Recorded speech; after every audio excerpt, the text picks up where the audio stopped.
जी, नमस्ते सभी को। सभी का स्वागत है इस ऑनलाइन मीटिंग में। तो शीतल भैया आप कंटिन्यू कर सकते हैं। जी, नमस्ते सभी को।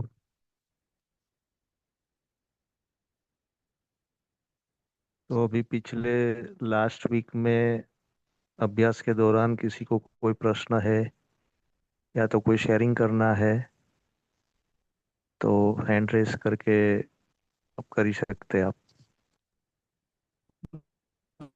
अल्फाबेटिकल सेटिंग होगा जैसा कि पिछले बार बात हुआ था।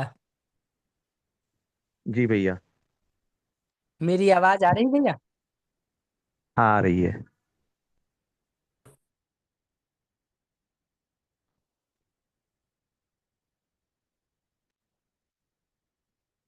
तो ए से ही स्टार्ट करते हैं। तो पहले अदिति दीदी, अदिति एस।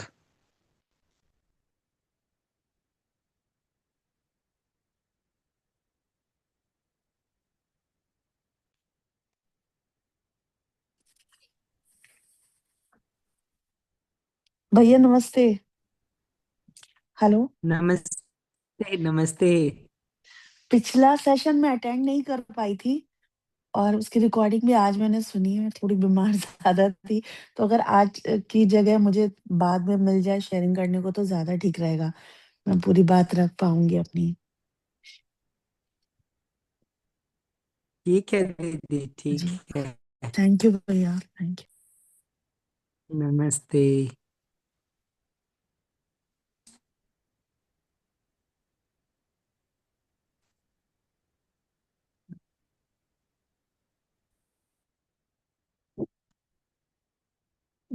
जी,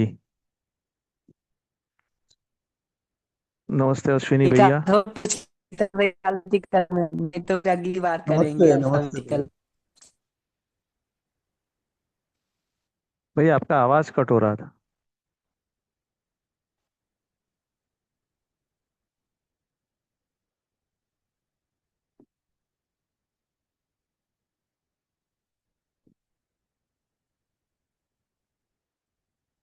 अश्विनी भैया आप शेयरिंग करेंगे?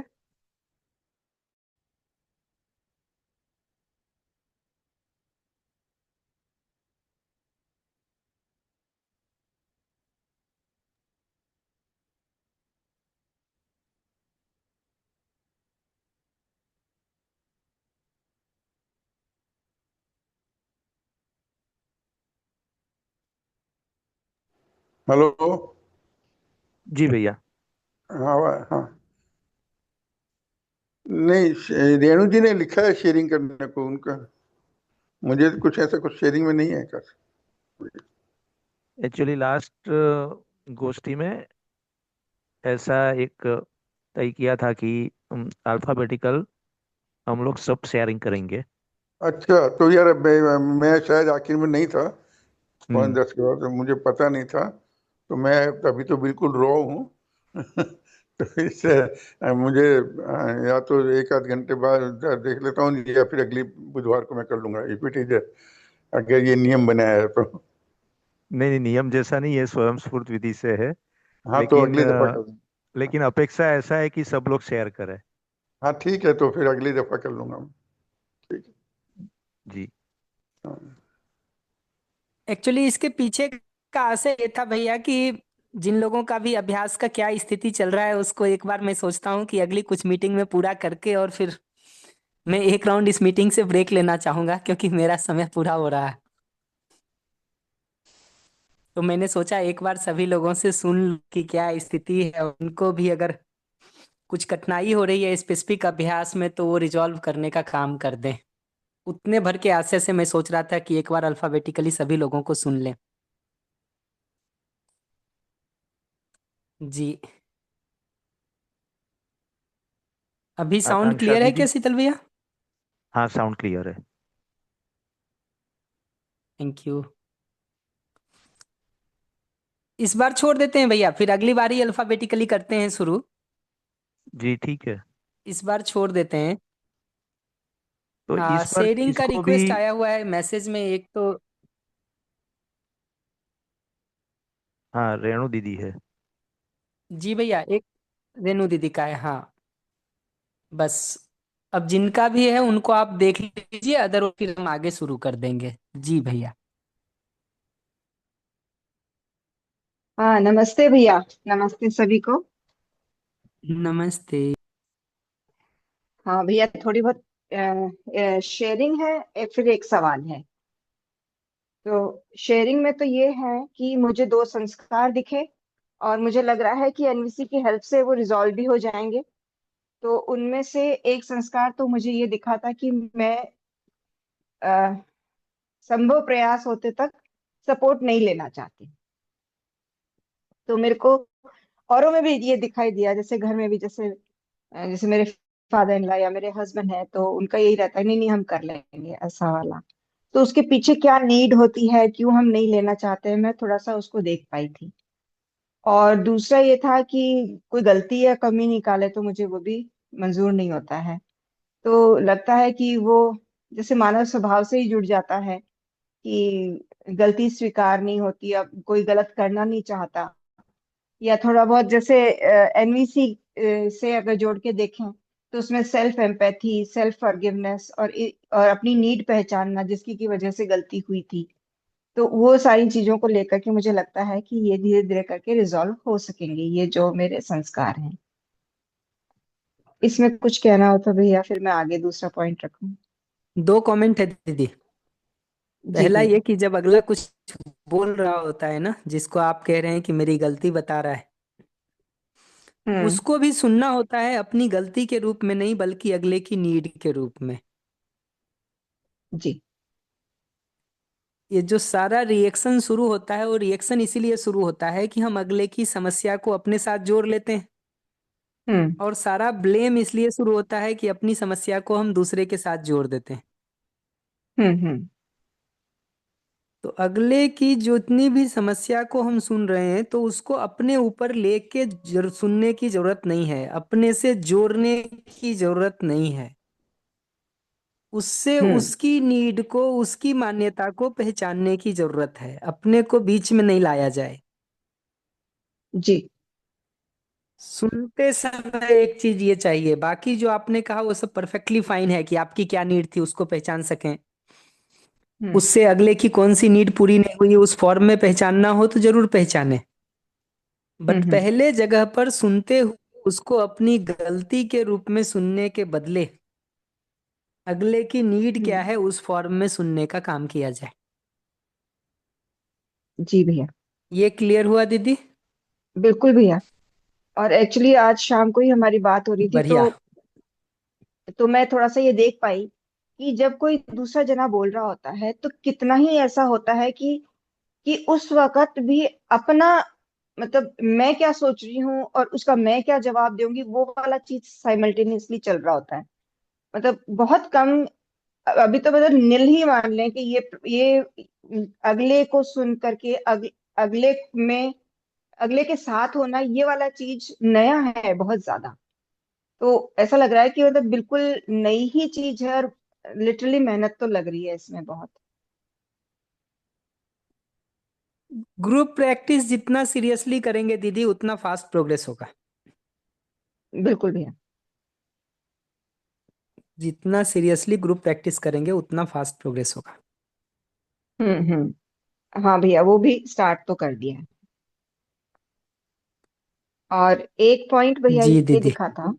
जी भैया। कि अभी एक सेशन हाँ, में क्लियर कंटिन्यू। हुआ वो, कि ना, अभी जो हम संबंध पहचानते हैं वो प्रिय हित लाभ की दृष्टि से पहचानते हैं, और न्याय धर्म सत्य की तरफ शिफ्ट होना है, ये चीज सुन रहे हैं बहुत समय से। और जैसे जैसे ये होता था कि प्रिय हित लाभ की दृष्टि में जीते हैं, तो हाँ बिल्कुल सही है, जीते ही हैं, मतलब ये वाला आराम से, मतलब दिखता था, पता था, ऐसे वाला। लेकिन कितना प्रिय और अप्रिय में उलझे हैं, इसकी बहुत ज्यादा गहराई दिखी।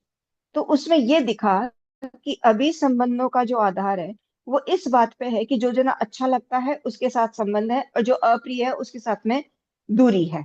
एक चीज तो ये।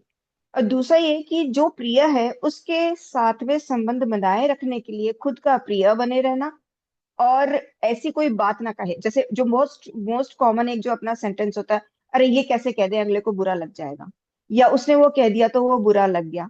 तो संबंधों का आधार जो है ना, वो लिटरली खिसका हुआ ही है कि प्रिय बने रहना एक मजबूरी सा बना बना है, रादर देन ए फ्रीडम।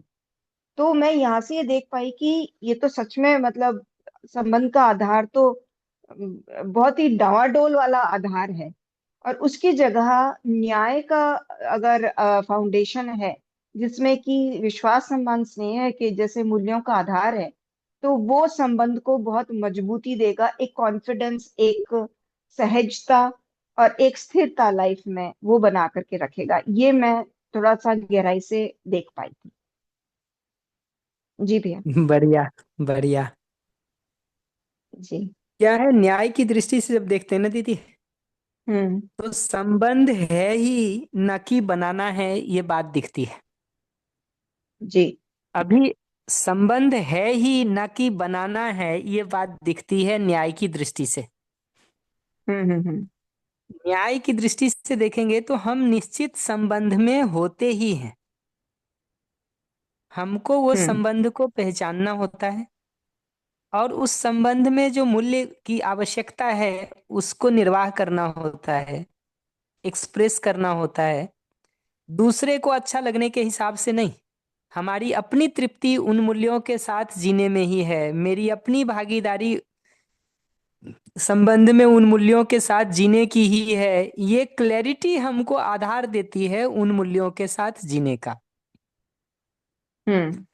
विश्वास, सम्मान, स्नेह जैसे भाव से जीना संबंध में मुझे अपनी भागीदारी के रूप में दिखता है, मुझे मेरी अपनी तृप्ति के लिए जरूरी दिखता है। तो इस दृष्टि से जब हम देखते हैं उसको ना, तो फिर हमको हम्म। वो बोझ नहीं लगता है, बोझ नहीं लगता है। बिल्कुल भैया। वरना और जो ये आ जाता आखिरी है कि लाइन मैं कब इसमें तक कहूंगा, करें।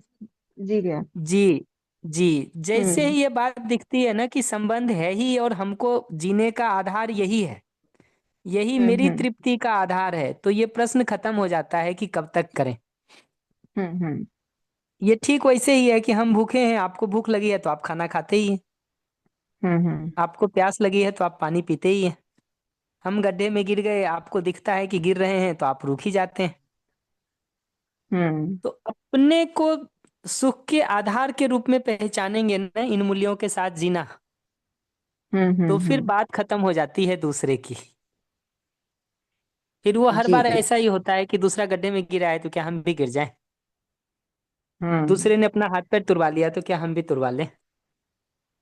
हमको तो अपने सुरक्षित, संतुलित, स्वस्थ रहने के लिए जो करना है वही तो करेंगे। हम्म। और लास्ट बात मैं इसमें क्लोज करने की जगह से ये कहूंगा कि सभी संबंध को देखेंगे ना, तो मूल्य या भाव को देने की जगह से देखेंगे तो ये सभी संबंध हमारी जागृति में सहयोगी हैं, हमको आगे बढ़ा देते हैं।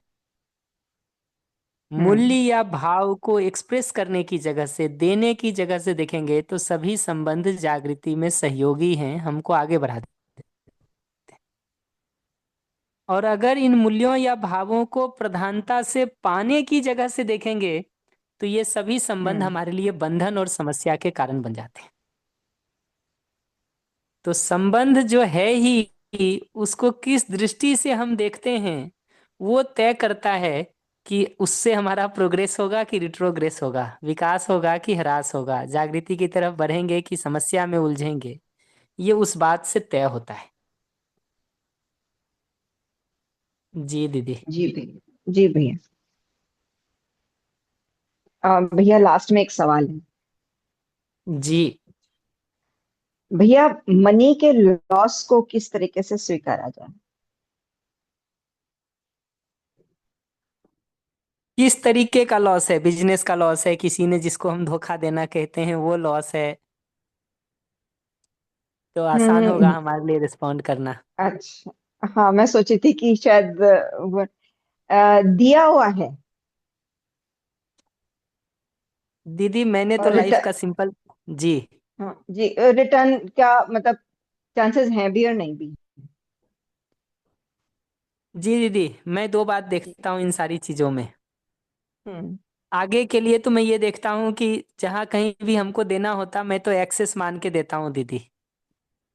हम्म एक्सेस मान के देने का मतलब मैं तो उसको कंट्रीब्यूशन मान के ही देता हूँ, रिटर्न आ जाए तो अच्छा है। मैंने अपने लिए तो ये हम्म। पॉलिसी अपना रखी है दीदी, अच्छा। कि मैं तो कंट्रीब्यूशन मान के ही देता हूँ, रिटर्न आ जाए तो अच्छा है। क्योंकि रिटर्न हम्म करना नहीं करना अगले के हाथ में है, मेरे हाथ में तो है नहीं। हम्म। और उससे मेरी जिंदगी ही अगर प्रभावित होने लगी तो हम्म फिर मैं तो दूसरे का सहयोग करना दूर की बात है, अपनी समस्या का कारण बन गया। हम्म तो अगर अपने परिवार के लिए ही उस धन की बहुत आवश्यकता है अभी, तो ऐसा प्रयोग करें। नहीं है और दे सकते हैं दूसरे को, तो फिर तो दीदी मैं तो यही मान के देता हूँ कि कंट्रीब्यूशन है, आ जाए तो बढ़िया है। कहता नहीं हूँ कि कंट्रीब्यूशन है, लेकिन मन में हम्म। क्लियर रखता हूँ कि कंट्रीब्यूशन ही है हमारा। ठीक है भैया। और अभी के लिए भी देखेंगे तो हमको धीरे धीरे ये बात देखना चाहिए कि हमको अगर मनी रिटर्न में चाहिए तो हम्म किसी शिष्ट और सभ्य भाषा में, अभी आप एनवीसी प्रैक्टिस कर रहे हैं तो हम्म भाव को ठीक रखते हुए, अगले को संबंधी के रूप में पहचानते हुए, उसकी नीड को पहचान करके फिर अपनी नीड को रखने के डिजाइन का ग्रुप में अभ्यास करिए। और ये जो ये ठीक आपके है। ग्रुप में लोग हैं उनके लिए भी मैं ये बात कह दे रहा हूँ हम्म कि अगला अगर रिटर्न नहीं कर रहा है, ग्रुप वाले बाकी लोग भी सुन लें, अगला अगर रिटर्न नहीं कर रहा है ना, तो उसकी क्या नीड्स है उसको हम पहचान सकें, अपने फीलिंग्स को ठीक रख सकें, अगले को संबंधी के रूप में देख के उसकी मूल चाहना पर भरोसा रख के विश्वास का भाव, उसको भी अपने जैसे समान मानव के रूप में पहचान के सम्मान का भाव, ना कि नीचा दिखाने का। तीसरा, हम्म उसकी जरूरत और अपनी जरूरत दोनों को ध्यान रखने के अर्थ में स्नेह का भाव। ये तीनों के साथ उसकी नीड को सुनने का काम और फिर अपनी नीड को प्लेस करने का काम, और उतने के साथ फिर डिस्कशन पूर्वक स्ट्रेटजी निकल सकती है कि क्या अगला कहता है और क्या संभावना है उसमें। इस तरीके से बात की जा सकती है दीदी। ठीक है भैया, ये कोशिश करूंगी। या और ग्रुप में उसकी प्रैक्टिस करके देखिए, अपना भाव ठीक रखना फर्स्ट, दूसरे का नीड पहचानना नंबर टू, फिर अपनी नीड को प्लेस कर पाना नंबर थ्री। हम्म और ऑप्शंस के लिए ओपन रहना, इस बात को क्लोज करके डायलॉग नहीं किया जाता है कि पैसा तो हमको मिले ही वापस। हम्म कि लास्ट ऑप्शन तो अपने लिए ये सोचना होता है कि पैसा मान लीजिए अगर नहीं मिलता है नियमतः, तो हम्म क्या करें, अपना मन खराब रखें, बाकी चीजें खराब कर लें। ठीक है, ये सब करने से भी क्या निष्कर्ष निकलेगा, लर्निंग तो इतना ही हो सकता है कि आगे से पैसा ना दे। हम्म। पर अपना मन उसके साथ, अपना संस्कार उसके साथ, अपना भाव उसके साथ खराब करने का काम क्यों किया जाए। जी भैया। एक अच्छा काम कुछ करने का सोचे थे, वो नहीं हो पाया या उसमें कुछ उलझन आ गई, तो क्षमा का एक परिभाषा लिखा हुआ है, दूसरे को सहयोग करते समय उसके ह्रास पक्ष से अप्रभावित रहना। सामान्य भाषा में हम्म कहें तो जब हम दूसरे को सहयोग करने जाते हैं तो उसकी जो कमियां होती हैं, उसकी जो समस्या होती है, उससे हम अप्रभावित रह सकें, ये जरूरी। मानव संचेतनावादी मनोविज्ञान में देखेंगे तो दम और क्षमा को एक्सप्लेन करते समय इस पर चर्चा है। जी भैया। जी जी दीदी, ठीक। नमस्ते। नमस्ते।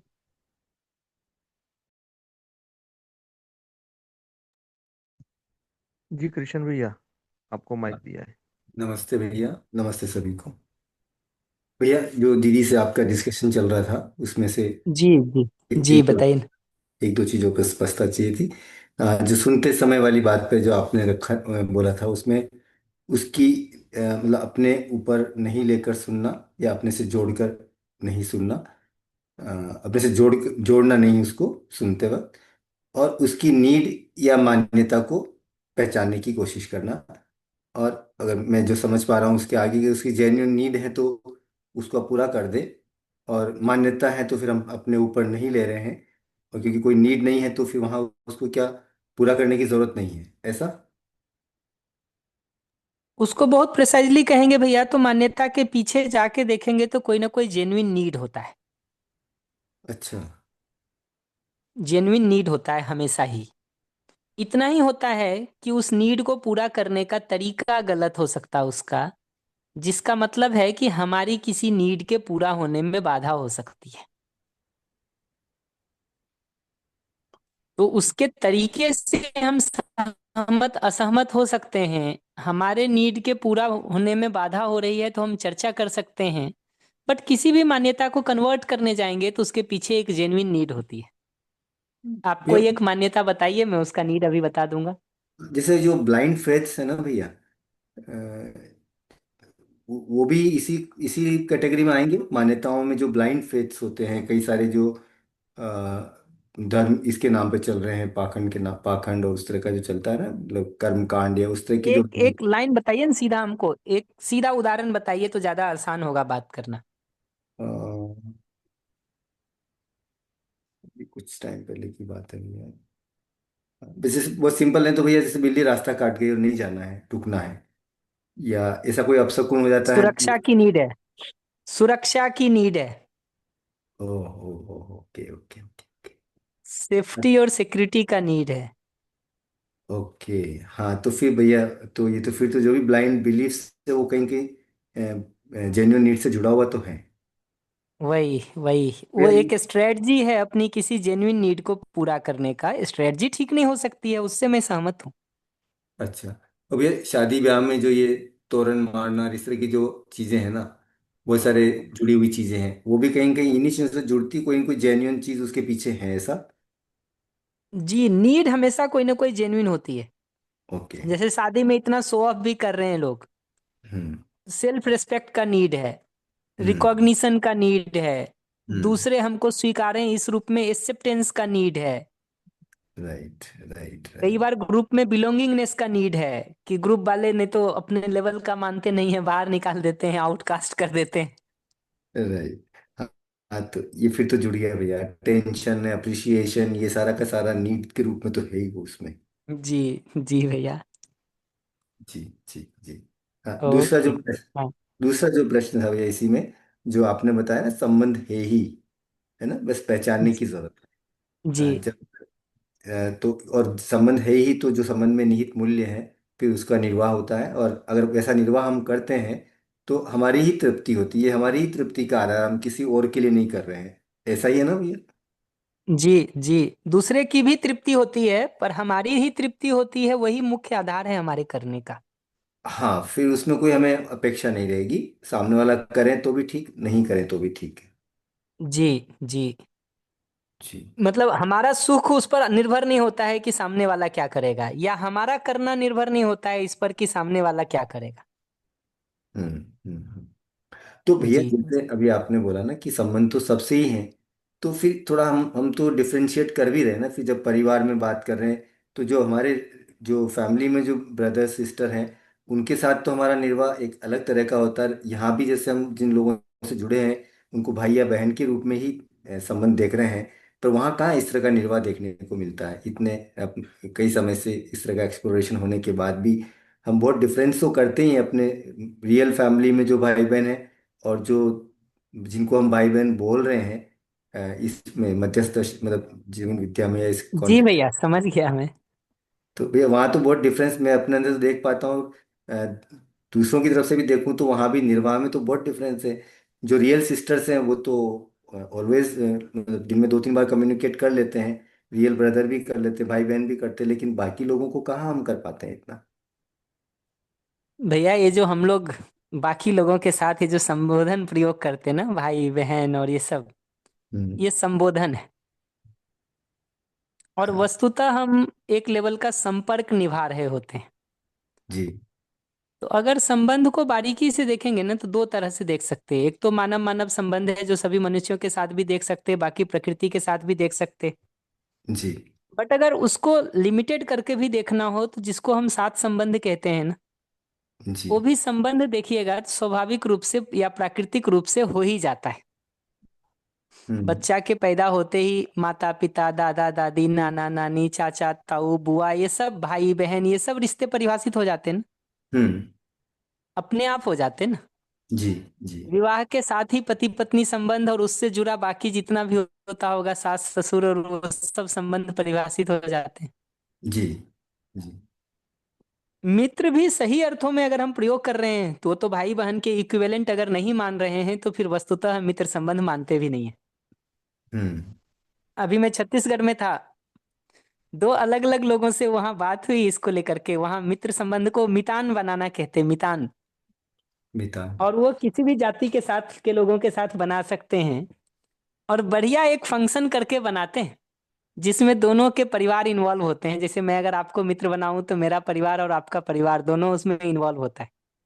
अच्छा। बढ़िया फंक्शन होता है।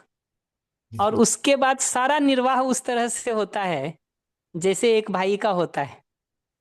तो अगर आपकी बेटी की शादी होगी तो मैंने अपनी बेटी में जो जो किया है वो सब आपकी बेटी में भी करते हैं। ओ। तो सही अर्थों में तो देखने जाइएगा तो मित्र संबंध का मतलब तो यही है कि भाई भाई संबंध या भाई बहन संबंध की जगह से उसका निर्वाह है। बाकी जो अभी हम लोग प्रयोग करते हैं संबोधन, वो तो संपर्क की शिष्टताएं हैं भैया, संबंध नहीं निभा रहे हैं। जी। संपर्क की शिष्टताएं कि हम भाई कहते हैं बहन कहते हैं।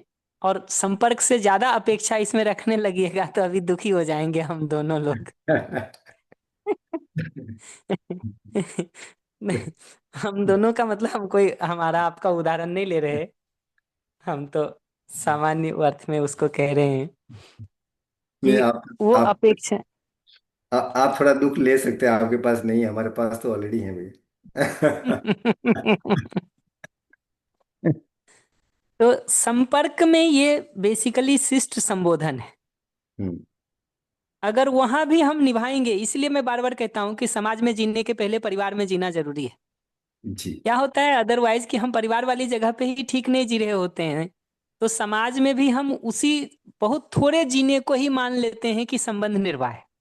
हम्म। वस्तुतः आप परिवार में जितनी निष्ठा से जीते हैं उतनी निष्ठा से आप जितना फैल के जीना शुरू किए तब तो आपके संबंध का विस्तार हुआ उस रूप में कि उतने संपर्क आपके संबंध में बढ़ गए। जी। जी। हाँ ये भैया। जरूर है कि एक लेवल के बाद इसकी जरूरत नहीं होती है कि हम डायरेक्टली सारा सेवा करें। भाव वाला तो सबके लिए सेम होता चला जाता है। हम्म। सेवा वाली जगह पे ये जरूरी नहीं होता है कि सेवा और सुविधा हम ही करेंगे सारा। जी। जब वो फैलता है तो फिर उसमें हम इंश्योर कर देते हैं कि सेवा और सुविधा आपका भी सुनिश्चित हो जाए हमारा भी सुनिश्चित हो जाए। तो आपके परिवार के साथ आपका हो सकता है, हमारे परिवार के साथ हमारा हो सकता है। जरूरी नहीं है कि हम आपको उस रूप में से सुविधा का सहयोग करें ही या आप हमको करें। हम्म। हम्म। सेवा वाली जरूरत भी आपकी जगह से आपकी पूरी हो सकती है, हमारी जगह से हमारी पूरी हो सकती है। बट भाव वाला जो जगह है वो तो सबके लिए हो सकता है भैया। जी। जी। ठीक है जी भैया। जी। पिछले प्रश्न में थोड़ा सा और वापस। ये संबोधन और संबंध का अंतर पहचानना जरूरी है भैया। जी। जी। जी। हाँ, संबंध तो तभी संबंध होते हैं, का मतलब ही होता है मूल्यों का निर्वाह हो। संबंध का मतलब है उसमें निश्चित दायित्व और कर्तव्य होता है जिसकी हमने जिम्मेदारी स्वीकार लिया है। जी। जी। जी। जी जी। जी। हाँ, ठीक बात है। तो वो ही एक इंडिकेटर है कि हम संपर्क से संबंध की तरफ या संबोधन के साथ फिर संबंध भी देख पा रहे हैं।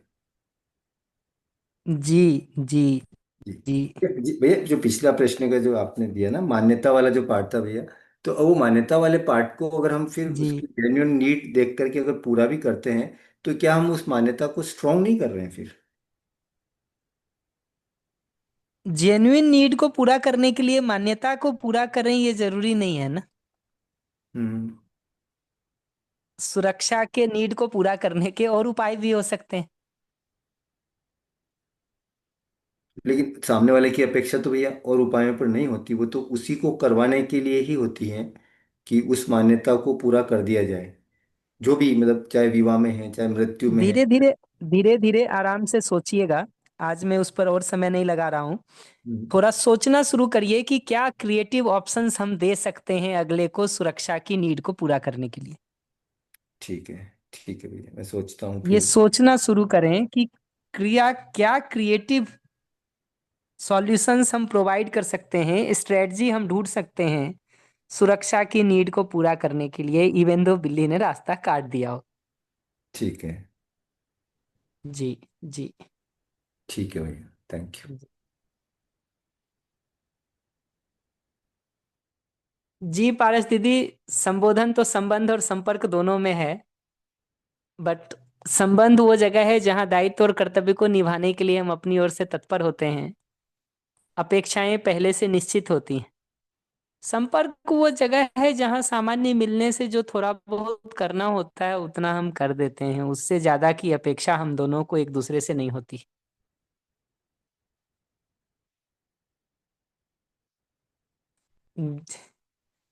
दीदी, संबंध का मतलब है कि उसके साथ, मीनाक्षी दी का प्रश्न है तो मैं उसको भी साथ में फिर से रिस्पॉन्ड कर दे रहा हूँ। संबंध का मतलब यह है कि जिसके साथ भी हमने संबंध स्वीकारा है, अगर आपके साथ मैंने दीदी संबंध को स्वीकारा है, दीदी संबंध संबोधन नहीं, तो उसका मतलब होता है दीदी के साथ जो विश्वास सम्मान स्नेह के निर्वाह की जरूरत है और जो कर्तव्य हमको एक दूसरे के साथ करने की जरूरत है, जो पारिवारिक और सामाजिक रूप से पहले से डिफाइंड रहता है। आप अगर मानव व्यवहार दर्शन के अध्याय 16 को पढ़ेंगे, व्यवहारवादी समाज शास्त्र को पढ़ेंगे, तो उसमें दिखेगा कि भाई बहन संबंध में एक दूसरे को क्या क्या करना होता है, भाव रूप में, सेवा रूप में, सुविधा रूप में। वो निर्वाह अगर हम कर रहे हैं तो हम संबंध देख रहे हैं। वो निर्वाह करने की मेरी और आपकी मानसिकता नहीं है और दीदी एक दूसरे को कह रहे हैं, तो संबोधन है दीदी। फिर वो संबोधन है।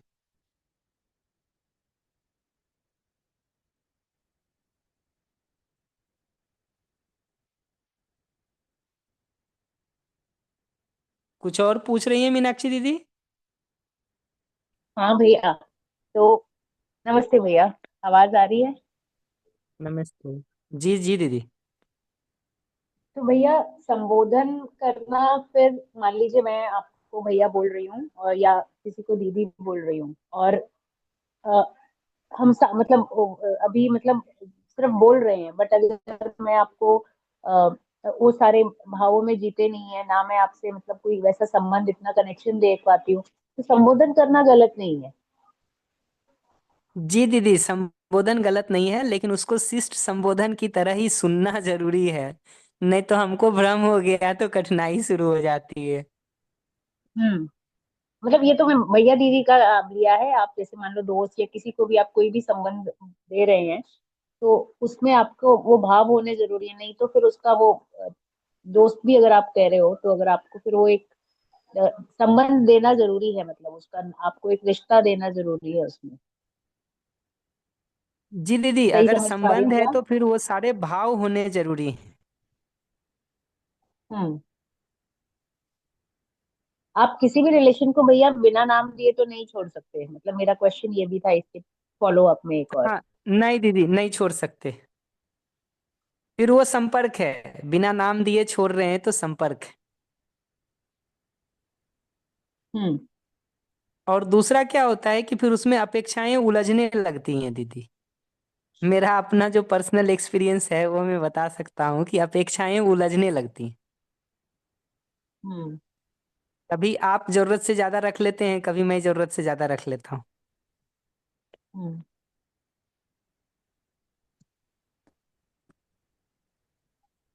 जी ठीक है भैया, दोनों जी, चीजें क्लियर हो गई भैया, धन्यवाद।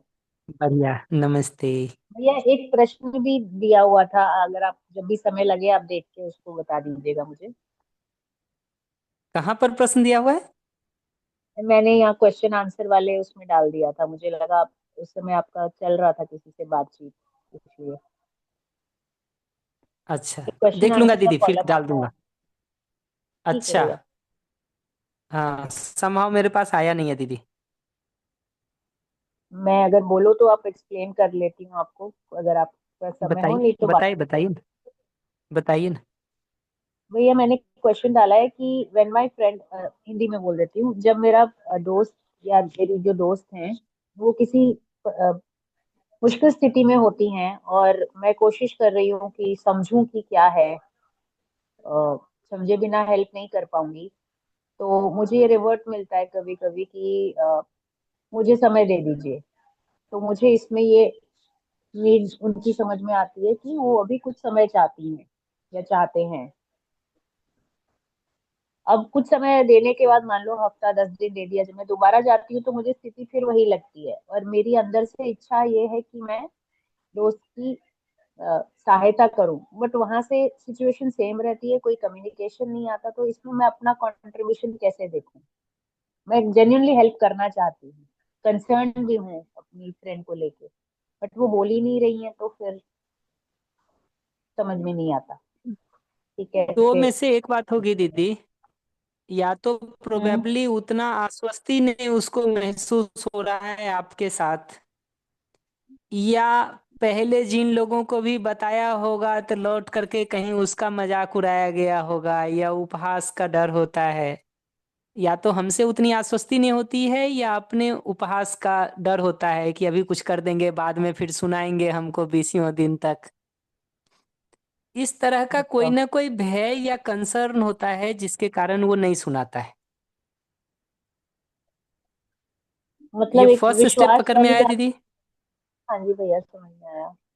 तो विश्वास नहीं है, मतलब पहले तो यही समझ में या आया। तो हाँ, या तो विश्वास नहीं होता है, या पूरा जरूरी नहीं है कि मुद्दा आप ही का हो।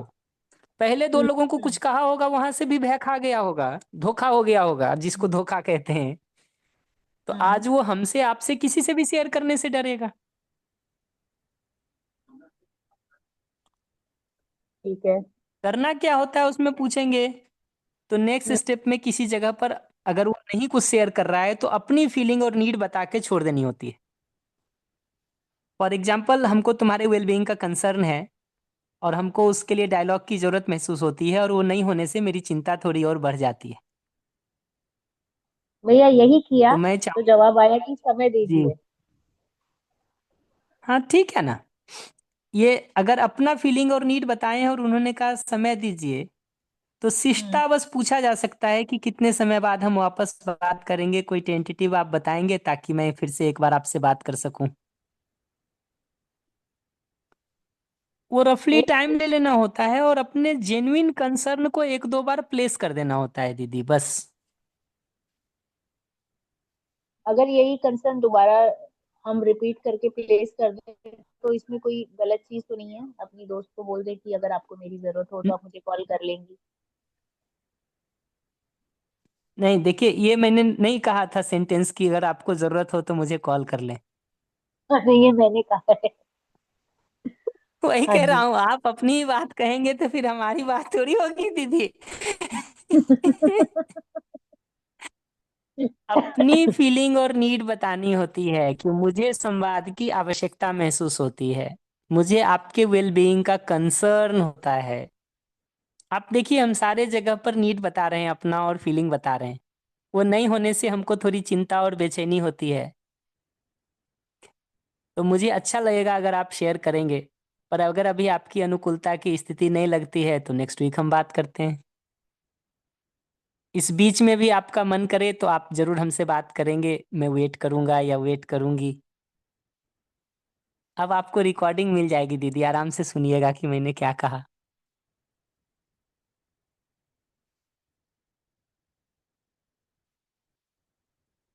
अपनी नीड और फीलिंग को प्लेस करना जरूरी है। ठीक है भैया, धन्यवाद, समझ गई। बढ़िया। नमस्ते। नमस्ते।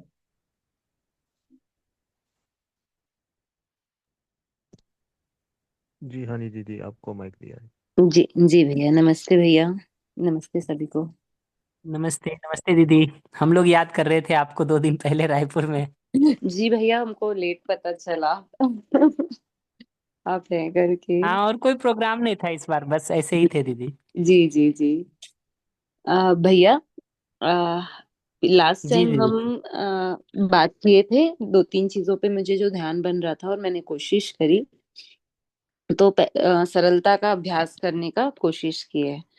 तो एक तो मेरा ध्यान इस पे गया कि जब मैं, मतलब इससे पहले तक मैं स्नेह का अभ्यास कर रही थी सभी के साथ, तो कई लोगों के साथ मैं ये देख पाई कि मतलब मुझसे जो बड़े हैं मैं उनके साथ स्नेह का अभ्यास कर पा रही हूँ। मतलब अगर आ, उन्होंने मुझे डांटा या कुछ हुआ या मेरे मन के अनुसार काम नहीं हुआ, जाए मेरी नीड फुलफिल नहीं हुई बोलना चाहिए, तो फिर तो भी मैं वहां पर उनकी नीड समझने की कोशिश कर रही थी। और फिर मैं ये देख पाई जो जिनको मैं अपने लेवल का समझ रही हूँ, या जो हैं और या मेरे से जो छोटे हैं जैसे बच्चे हुए, उन लोगों को मैं स्नेह उनके साथ निर्वाह नहीं कर पा रही थी। तो फिर एक तो मेरा ये ध्यान गया कि बच्चों को तो मैं बच्चे ही समझ रही हूँ, मतलब उनको मैं मानव के रूप में नहीं देख पा रही कि वो शरीर और जीवन का संयुक्त रूप है, वो भी सुखी होना चाहते हैं। तो फिर वहां पे उनको बच्चों जैसे ही ट्रीट कर रही थी कि जैसे हमारे साथ हुआ है जो उस समय में जैसे हमको बड़े किए हैं कि हम बोले मम्मी पापा हम बात मान गए, तो उनको हम वही उनसे अपेक्षा कर रही थी। तो एक वहां पे हुआ। और फिर जो मेरे को, मैं जिनको मान के रखी हूँ कि ये मेरे से, मतलब मैं जिनका अवमूल्यन करके रखी हूँ बोलना चाहिए, वो भी ध्यान गया कि उनसे मैं कुछ सुनना और समझना नहीं चाहती। तो वहां पे ना मुझे ऐसा लगा कि सरलता का अभ्यास मुझे करना चाहिए। मुझे वहां कमी दिखी कि मैं उनकी अच्छाइयों को नहीं देख पा रही हूँ और अपने आप को ज्यादा अच्छा बताने की कोशिश कर रही हूँ, इसलिए मैं सामने वाले को सुन ही नहीं पा रही हूँ। तो ऐसा मेरा थोड़ा ध्यान गया इन चीजों पे जब मैं सरलता और स्नेह दोनों का पैरेलली अभ्यास करी। तो ठीक है भैया ये। जी दीदी। जी। बढ़िया। लेकिन भैया मतलब थोड़ा मुश्किल भी हो रहा था सरलता का अभ्यास करना, वो भी देख पाई। मतलब अगर वो जैसे मेरे हस्बैंड ही है तो मैं उनको ये मतलब समझ ही नहीं पाती कि मैं, वो मुझसे ज्यादा मुझे से जानते हैं और मुझे हमेशा ये लगता है कि मैं ज्यादा समझ रही हूँ। तो वो जब भी कुछ समझाते हैं ना तो मैं सुन नहीं पाती, तो ये बड़ी प्रॉब्लम हो जाती है। तो वहां पे मेरे को दिक्कत होती है कि मैं सुनना मेरा कम हो जाता है, क्योंकि दर्शन दोनों पढ़ रहे हैं लेकिन मैं अपने आप को ज्यादा आगे समझती हूँ। ऐसा हो जाता है, जबकि कई बार दिखता भी है कि कई चीज में वो ज्यादा मेरे से कोई पार्ट में आगे है और कई में मैं हूँ, ऐसा दिख भी जाता है कई बार। लेकिन ना जब तुरंत तुरंत में ऐसा नहीं होता, थोड़े देर बाद मेरे को समझ में आता है कि ऐसा सब मुझे देखना चाहिए समझना चाहिए करके। तो वहां पे थोड़ा सा मुझे और थोड़ा सरलता को बताइएगा कि जो मेरा स्व या ईगो बोलते हैं, अहंकार बोलते हैं, वो मुझे वहां पे दिखा। और इसको पहले लेंगे भैया क्या, फिर इसके बाद एक प्रश्न है और। हाँ, इसको पहले जी। रिस्पॉन्ड कर देता हूँ दीदी। जी भैया। दो सिंपल काम करके देखिएगा। जी भैया। जो मैं भी अपने लिए ट्राई करता हूँ वही मैं सजेस्ट करूंगा कि दूसरे को अपने से अधिक या कम मानने के बदले हम्म। दूसरे को अपने बराबर की जगह पर रख करके सुनने वाले अभ्यास को थोड़ा करेंगे तो सार्थक और सहायक होगा। बराबर की जगह का मतलब यही होता है कि कुछ बातें हमारी भी ठीक हो सकती हैं हम्म। ज्यादा और कुछ आपकी भी हो सकती हैं। और मुद्दा ये नहीं है कि आप ज्यादा जानते हैं कि मैं ज्यादा जानता हूँ। हम्म। मुद्दा दो है, एक हमारा आपका सार्थक संवाद हो सके, दूसरा हम दोनों साथ मिलकर के किसी सही चीज को समझ सकें। अभी क्या होता है कि जाने अनजाने ये समझने समझाने की प्रक्रिया में जो इतना प्रॉब्लम होता है उसका एक कारण ये है कि कहीं ना कहीं वो सूक्ष्म लेवल पर आर्गुमेंट यहाँ चला जाता है कि मैं ज्यादा समझदार कि तुम ज्यादा समझदार। हम्म। ये कंपेरेटिव माइंडसेट किसी लेवल पर काम कर रहा होता है और उससे किसी लेवल पर हमको बाहर निकलने की जरूरत है कि हम बराबर की जगह पर अगले को भी अपने जैसे मानव के रूप में देख सकें। और समझने की जगह पर कुछ चीजें आपकी भी हो सकती हैं कुछ चीजें हमारी भी हो सकती हैं, इस रूप में खुले मानस के साथ हम अगले को सुन सकें। अगर हमने अपना माइंडसेट क्लोज कर दिया सुनने का तो फिर इसका मतलब तो इतना ही होता है कि हमने अपने को श्रेष्ठ मान लिया। हम्म। मैं मैं अपने लिए तो ऐसा देखता हूँ दीदी कि अगला हमको श्रेष्ठ मान लेना तो उस संबंध में तुम्हें फिर भी मान लेता हूँ अपने को श्रेष्ठ। लेकिन जब तक अगले ने हमको श्रेष्ठ नहीं माना है तब तक तो मैं बराबर की जगह पे रख के ही सोचता हूँ दीदी। जी जी।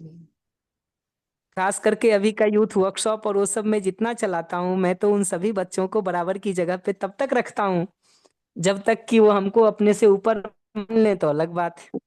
फिर वो मार्जिन हमको दे रहे हैं, हम छीन नहीं रहे उनसे। ठीक बात और आजकल है। के किसी भी बड़े बच्चे के साथ वही करने की जरूरत है, बच्चों के साथ भी थी।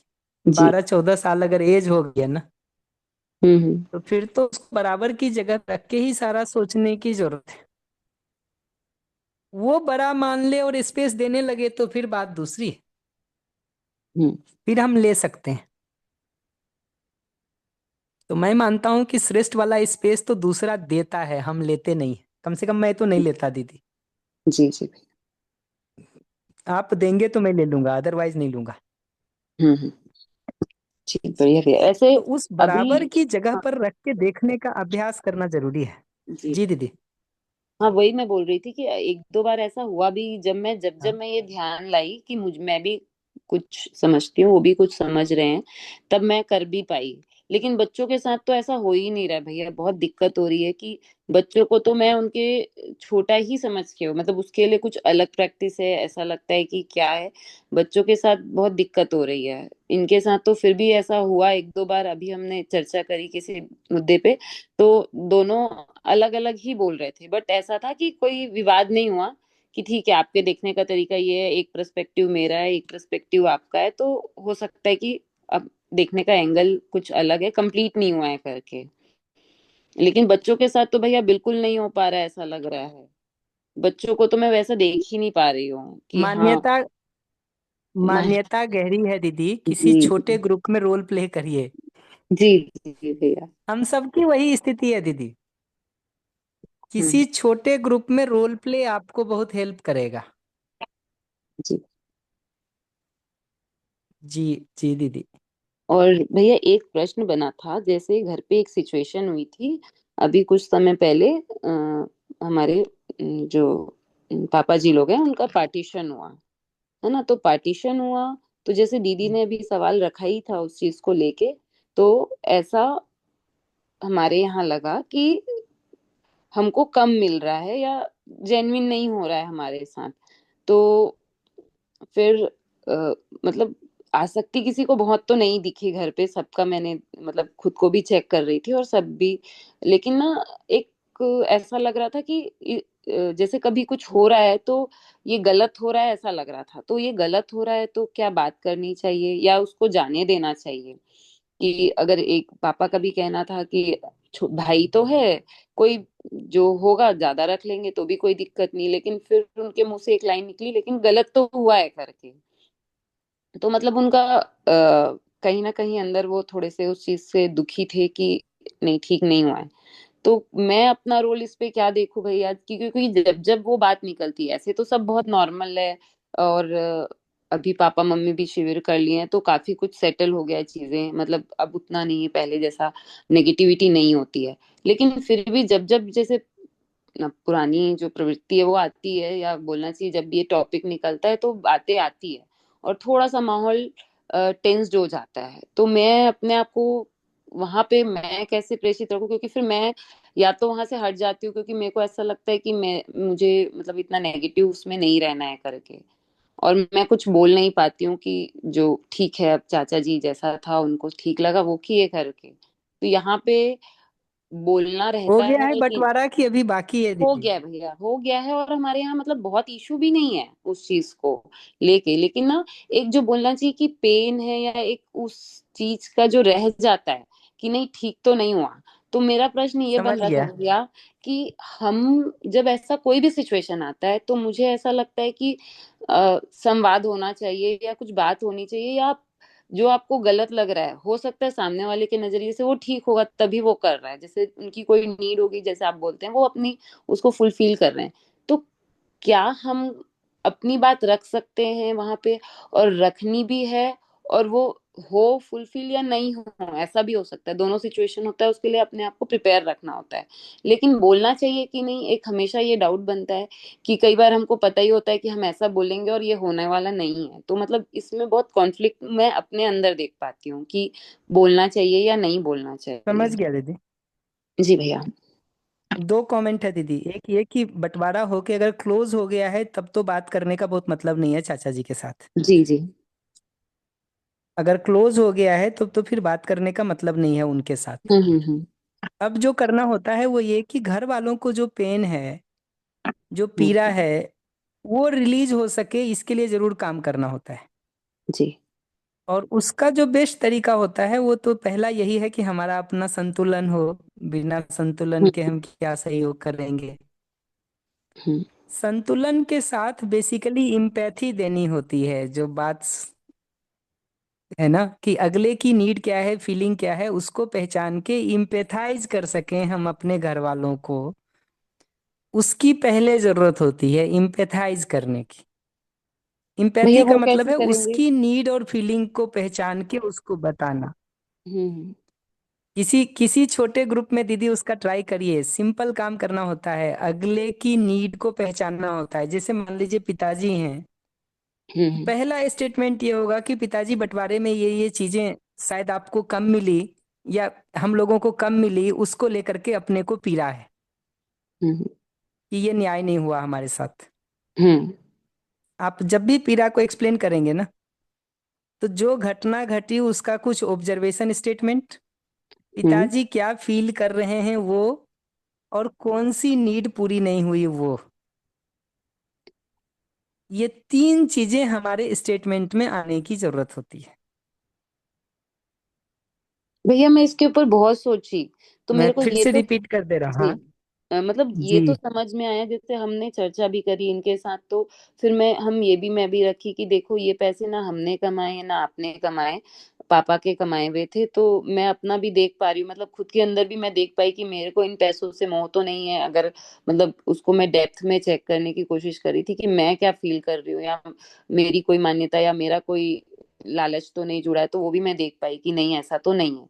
इनका भी देख पाई कि ये भी, मतलब इनका ऐसा होता है कि जब टॉपिक निकलता है तो थोड़ा थोड़ा प्रॉब्लम हो रही है, कभी नहीं हो रही है, ऐसा चल रहा है, मतलब कोशिश ये भी कर रहे हैं।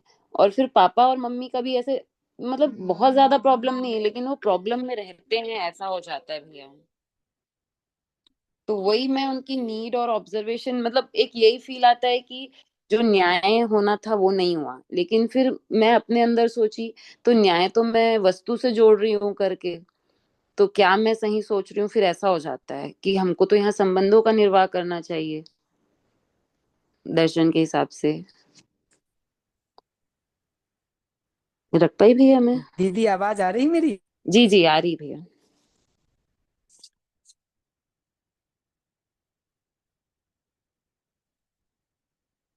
मेरी आवाज आ रही है भैया?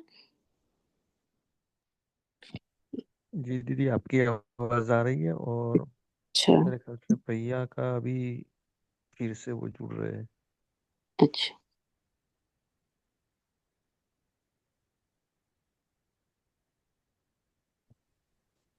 हनी दीदी मेरी आवाज आ रही है? जी भैया आ रही है। बढ़िया, थैंक यू। जी अब होता है, मैं कंसेप्ट बता दे रहा हूँ, बाकी किसी जी छोटे ग्रुप में उसकी प्रैक्टिस करके देखिएगा या हमको अदरवाइज फोन कर लीजिएगा। जी जी भैया। कंसेप्ट में दो चीजें हैं। फर्स्ट काम है अगले को एम्पैथी देना। हम्म। एम्पैथी देने का मतलब है उसकी फीलिंग नीड को कनेक्ट करके बताना ऑब्जर्वेशन के साथ, अगर और हम्म। कर सकें तो अगले का, यानी अगर पिताजी को एम्पैथी दे रहे हैं तो हम्म। पिताजी की फीलिंग और नीड को आर्टिकुलेट करके उनको बताना, ताकि वो अपनी नीड से कनेक्ट हो सके और उनको ये एहसास हो सके कि उनकी बात हम तक पहुंचती है और हम समझते हैं। हम्म। सेकेंड स्टेप में दो में से एक काम करना होता है। या तो नीड को फुलफिल करने की अल्टरनेटिव स्ट्रेटजी देनी होती है। तो अगर समाज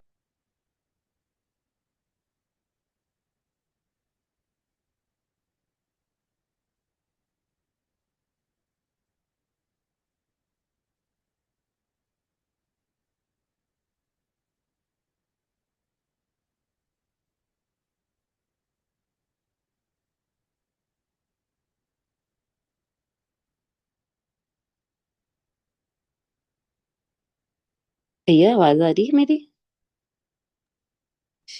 दीदी आपका आवाज तो आ हाँ, रहा है। श्याम भैया का भैया तो। मेरे ख्याल से हम्म। कुछ नेटवर्क के इश्यू की वजह से लेफ्ट हो गया ऐसा लग रहा है। जी।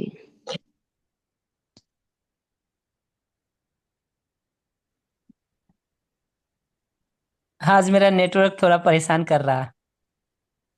जी भैया। शीतल भैया आवाज आ रही है क्या मेरी? हाँ हाँ निधि आ रही है। आ रही जी है। जी आ तो रही बढ़िया। तो दो सिंपल स्टेप है। फर्स्ट स्टेप है अगले को इम्पैथी है। देना, उसकी हम्म। फीलिंग और नीड को आर्टिकुलेट करके बताना, हम्म। ताकि हमारा कनेक्शन सके अगले के साथ और उसको ये दिख सके कि उसकी बात हम तक पहुंच रही है।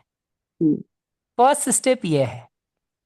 सेकेंड स्टेप में दो में से कोई एक काम करना होता है। या तो जो उनकी नीड है, चाहे समानता की नीड थी या धन कम मिला तो धन की नीड है, वो नीड को पूरा होने की अल्टरनेटिव स्ट्रेटजी क्या हो सकती है और क्या उपाय या तरीके हो सकते हैं, उस पर चर्चा करना।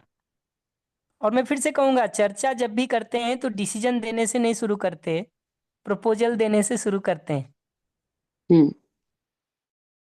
और अगर लगे कि कोई अल्टरनेटिव स्ट्रेटजी पॉसिबल नहीं है, तो फिर अगले को एजुकेट करने के लिए कुछ सवाल पूछना, जहां एक तरफ आज की स्थिति या उनकी मान्यता को रख सकें और दूसरी तरफ सच्चाई को रख सकें और कुछ सवाल पूछ सकें।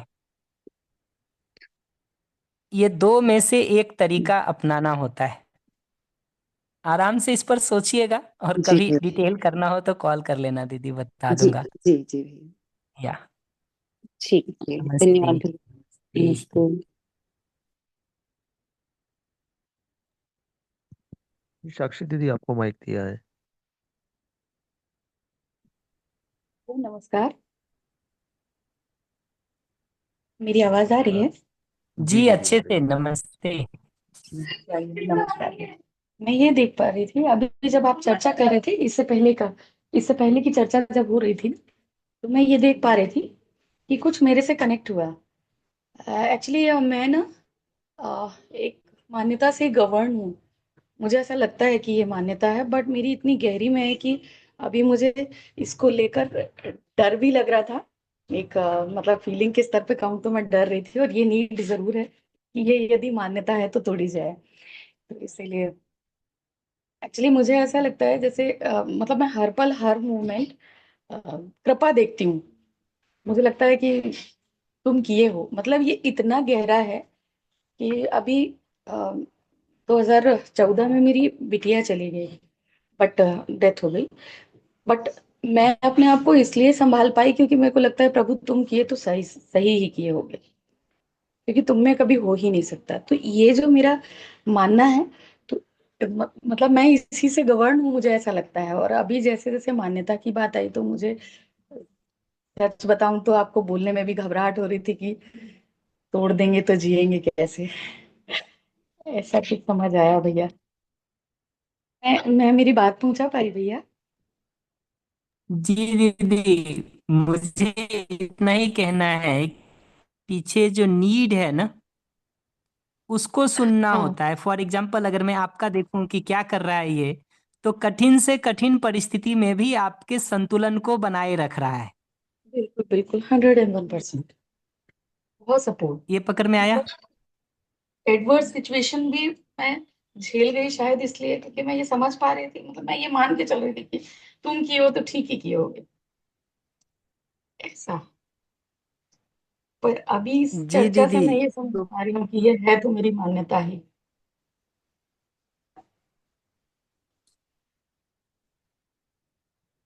भैया। वही दीदी, करना ये होता है कि उस मान्यता से। आवाज आ रही है मेरी? जी भैया, आ रही है, आ रही है। हेलो। जी। हाँ भैया, आ रही है। करना ये होता है दीदी कि मान्यता से हमारी कौन सी मान्यता को तोड़ना नहीं होता है, हमको दो स्टेप में चलना होता है। फर्स्ट स्टेप, ये मान्यता से मेरी जरूरत पूरी हो रही है, इसको पहचानना होता है। हम्म। तो हमारी कठिन से कठिन परिस्थिति में भी संतुलित रहने की जरूरत पूरी हो रही है। के क्षणों में भी अपने संतुलन को पाने की जरूरत पूरी हो रही है। जी, एक बार ये ये मैं देख बात पा रही दिखता है तो फिर अपने से, हाँ तो फिर अपने से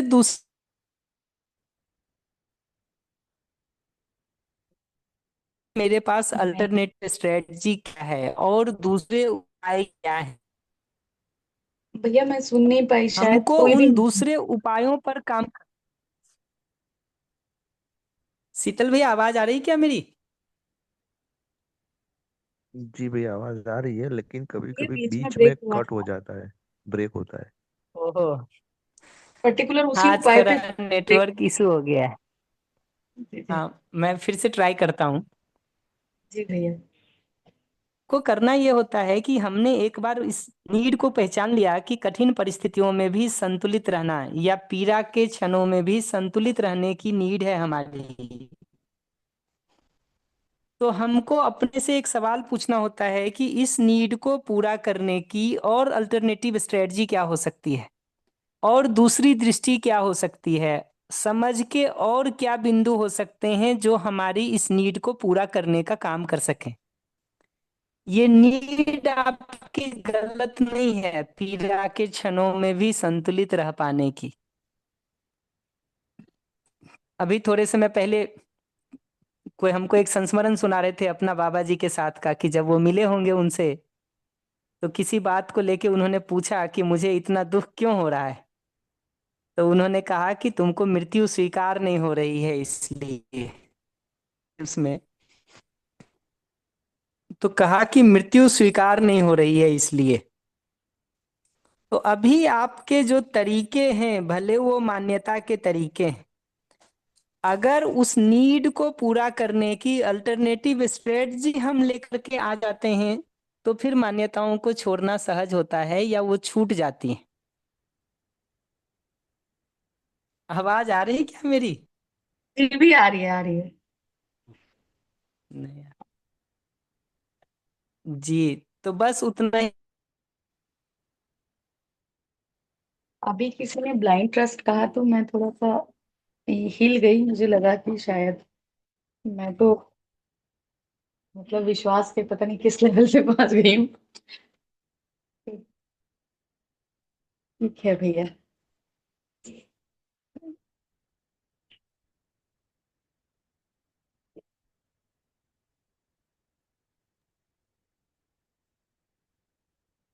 शीतल भैया आवाज आ रही क्या मेरी? जी अभी आ रही है। इससे पहले नहीं आई है भैया, अभी बराबर आ आ रही है। रही है। हाँ जी जी, बस इतना ही कहना था मुझे और कुछ भी नहीं। कि बहुत बहुत हमको धन्यवाद अपनी भैया। नीड को फुलफिल करने की अल्टरनेटिव स्ट्रेटजी पर काम करना होता है, न कि मान्यता को छोड़ने। वो मान्यता जिस नीड को पूरा कर रही है उस नीड को फुलफिल करने की अल्टरनेटिव स्ट्रेटजी पर हमको काम करना होता है। वो अच्छा। नहीं करेंगे तो मान्यता छोड़ना कठिन है, फिर तो भय देगा। हाँ भैया, जैसे मुझे ये लगता है कि मतलब मैं जस्ट इसीलिए कह रही हूँ क्योंकि जैसे मुझे लगता है कि इससे तो बहुत हल हो गया है कि अभी कोई भी चीज होती है मुझे लगता है तुम किए हो, सही किए हो। मैं ट्रेन नहीं पकड़ पाई, मुझे लगता हो कि नहीं पकड़ने में ही भलाई होगी, सो नहीं पकड़ा। तो इस तरह से कुछ मेरा चल चल रहा है और बहुत स्मूथ हो गया ऐसा किसी और पे समर्पण कर देने से। तो मैं ये जानना चाहती हूँ कि वाकई मुझे समझ से आगे चलना चाहिए या ठीक है ये तो ठीक चल ही रहा है, मतलब आराम की स्थिति तो है ही ऐसा। मेरी बात गई भैया, मैं कि थोड़ा सा हेजिटेट भी हूँ शायद इसलिए, बट मैं मैं बता पाई रिस्पॉन्ड हूँ। करता हूँ, उससे आप बता पाएंगे। जी। दीदी, मुझे इतना ही कहना है कि हमको मान्यता को छोड़ने के बदले हमको वो मान्यता जिन जरूरतों को पूरा कर रही है उसको पूरा करने के और उपायों करना चाहिए। ये पार्ट बी है। पार्ट ए है कि जो चल रहा अगर उसमें 100% आपको तृप्ति है तो कुछ करने की जरूरत नहीं है। बढ़िया। आप पूछेंगे ठीक कि और कुछ ट्राई करें कि नहीं करें, तो अगर 100% तृप्ति है तो कुछ ट्राई करने की जरूरत नहीं है। अगर स्टिल कुछ खालीपन महसूस हो रहा है तो अल्टरनेटिव स्ट्रेटजी पर काम करने की जरूरत है। और अल्टरनेटिव स्ट्रेटजी इससे बेहतर जिस दिन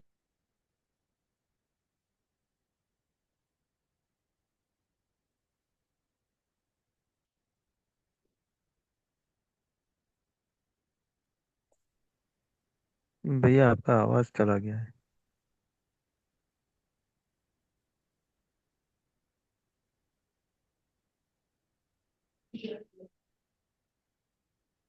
जी साक्षी दीदी, कोई और बात कह रही है? बस भैया, बहुत बहुत आभार भैया। मुझे मतलब ये भी लगता दो है कि स्टेप, आप एक अगर आप हाँ भैया। Sorry please continue. मुझे जैसे ये लगता है कि जो जिन चीजों में मैं फंसी हुई थी, आप लोगों का मिलना भी ये गॉड ग्रेस है, ये कृपा है कि आप मिले। ऐसा मतलब मैं देखती हूँ और कृतज्ञ हो रहती हूँ कि हाँ, ये इसलिए है क्योंकि ये मेरा मेरा सौभाग्य था कि मिलना ही था ऐसा। जी दीदी, तो मान्यता तोड़ने पर परेशान होने की जरूरत नहीं है। जी जी। बहुत बहुत अल्टरनेटिव आभार। स्ट्रेटजी पर काम करने की जरूरत है।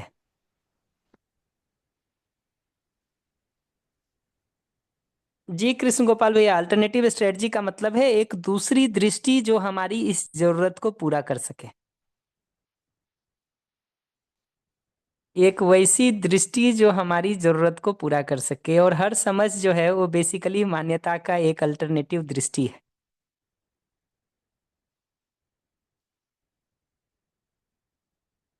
बढ़िया। नेक्स्ट किनका बात करना है?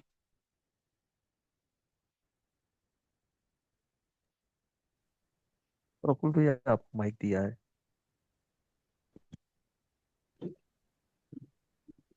हेलो, आवाज आ रही है मेरी? जी भैया। जी नमस्ते।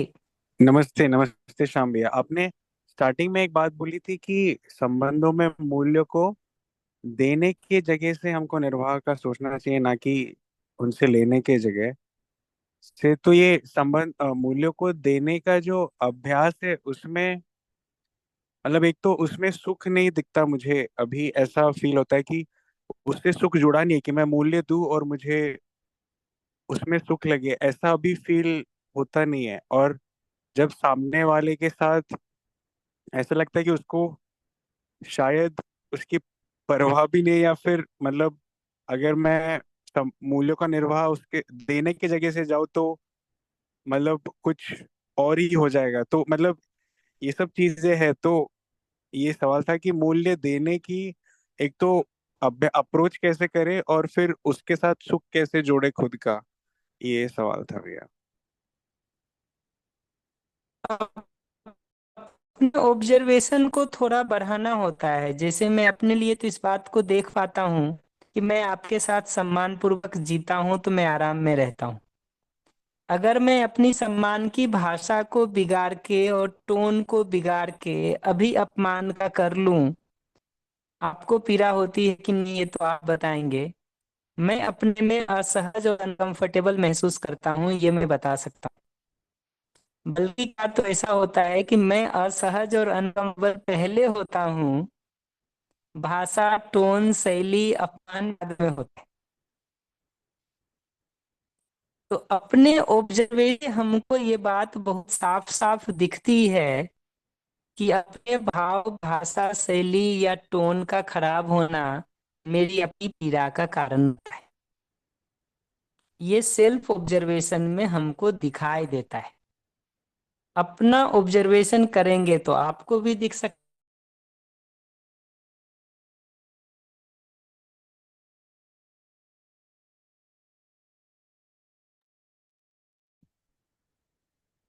श्याम भैया आपका आवाज अभी नहीं आ रहा है।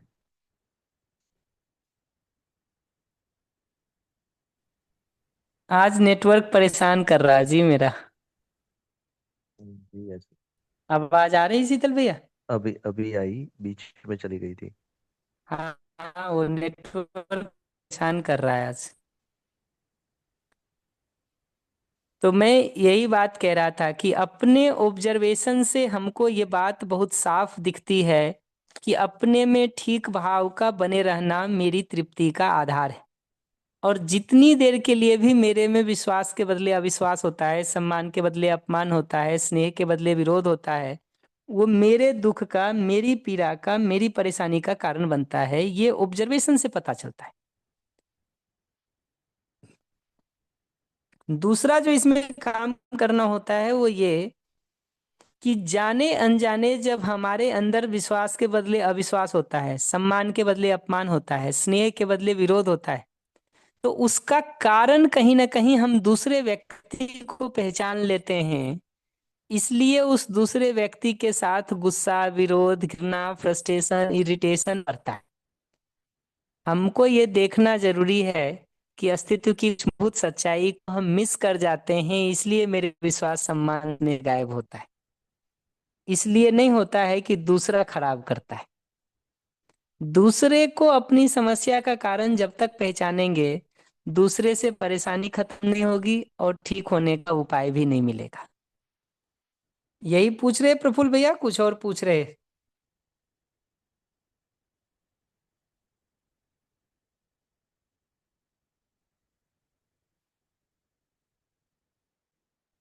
जी प्रफुल्ल भैया।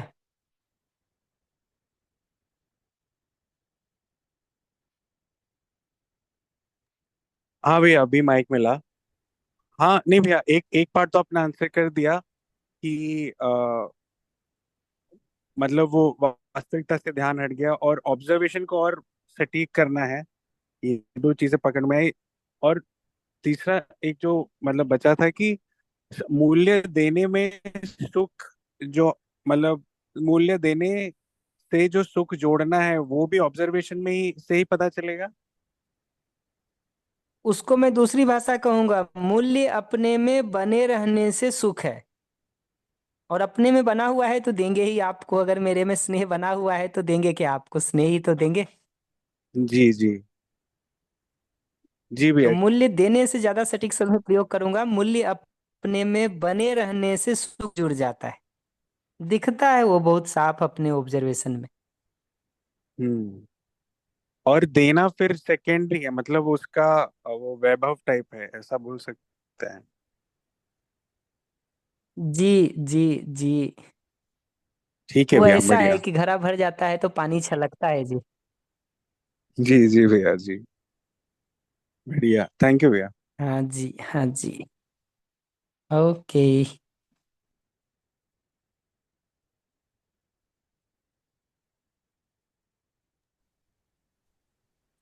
भैया नमस्ते।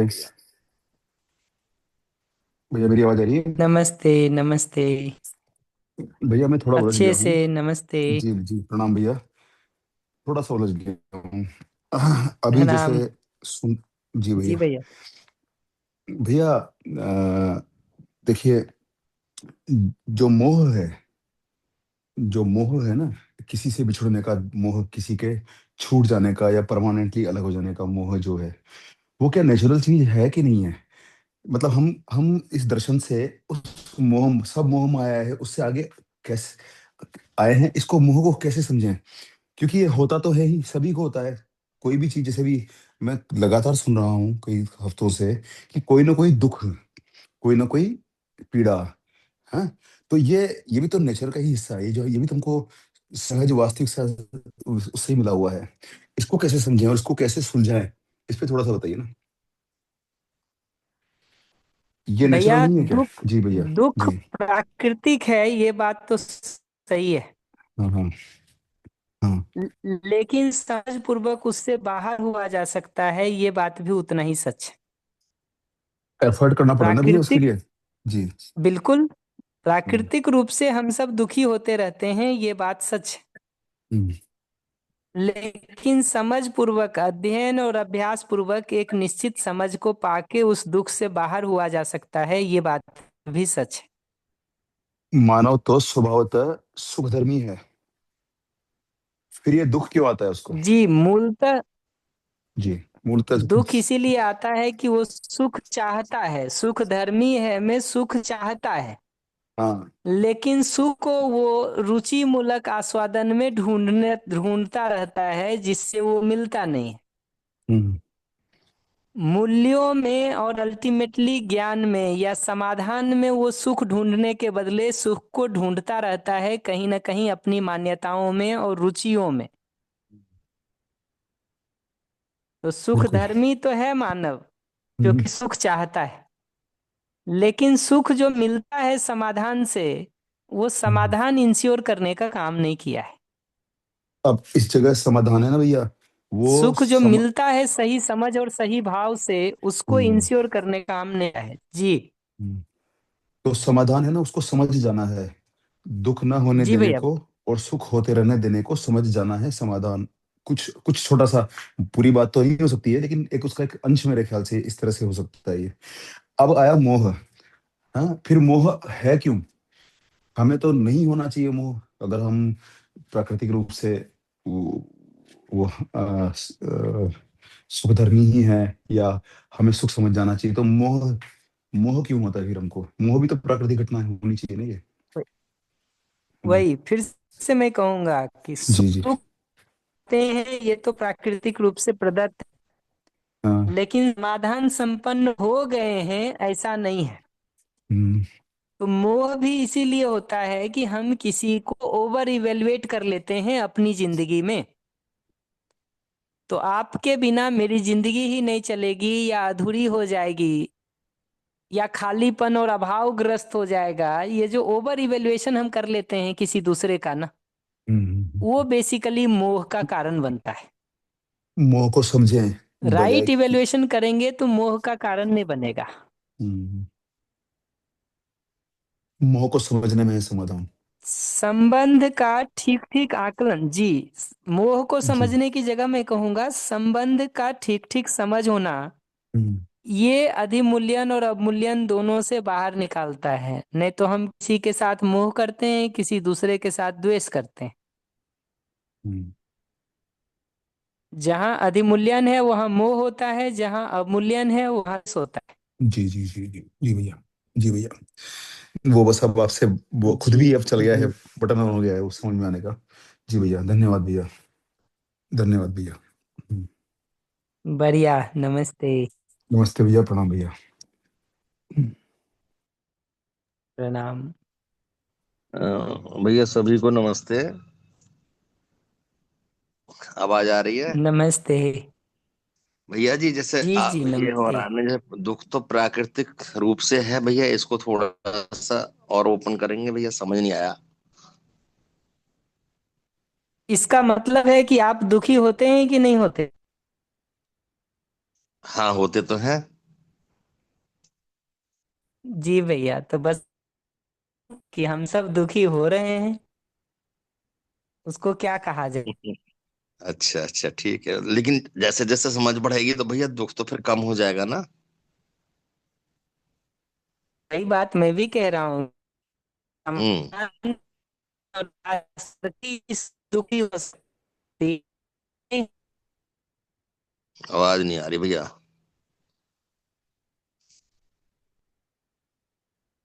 जी। भैया जी आवाज नहीं आई आपकी।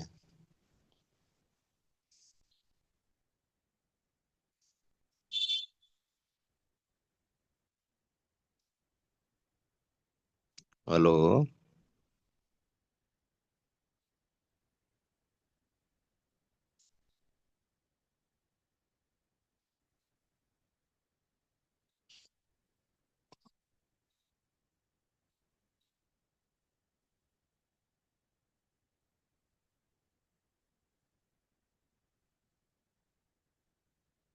जी भैया, अभी आ रही है आवाज?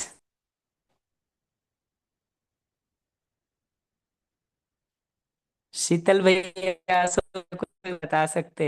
आवाज आ रही मेरी? जी हाँ अभी अब आ आ रही रही है है भैया। भैया, पहले नहीं आई थी, जब आपने बोला कुछ तो वो तो कुछ नहीं समझ आया। बोला ही मतलब आवाज ही हाँ, नहीं आई। कोई बात नहीं, कोई बात नहीं। बस इतनी ही बात मैं कह रहा हूँ कि प्रकृति प्रदत्त ढंग से अमानवीयता में जीते हुए या भ्रांत पद चक्र में जीते हुए दुख प्राकृतिक, जी देव जी पद चक्र में शिफ्ट हो जाएं तो दुख नहीं है। जी भैया जी। भ्रांत पद चक्र में जीते हुए तो दुख है, देव पद चक्र में शिफ्ट हो जाएं तो दुख नहीं है। तो जैसे भैया हम ये कहते हैं इतना ना कि ही सुख, बात कह रहा हूँ भैया। जैसे सुख का अभाव दुख है, ऐसा है ना, ऐसा कह सकते हैं ना।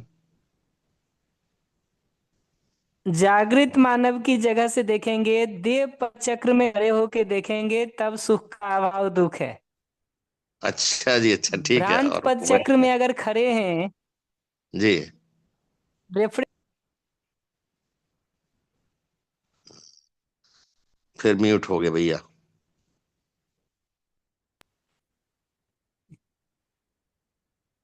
अभी आ रही है आवाज?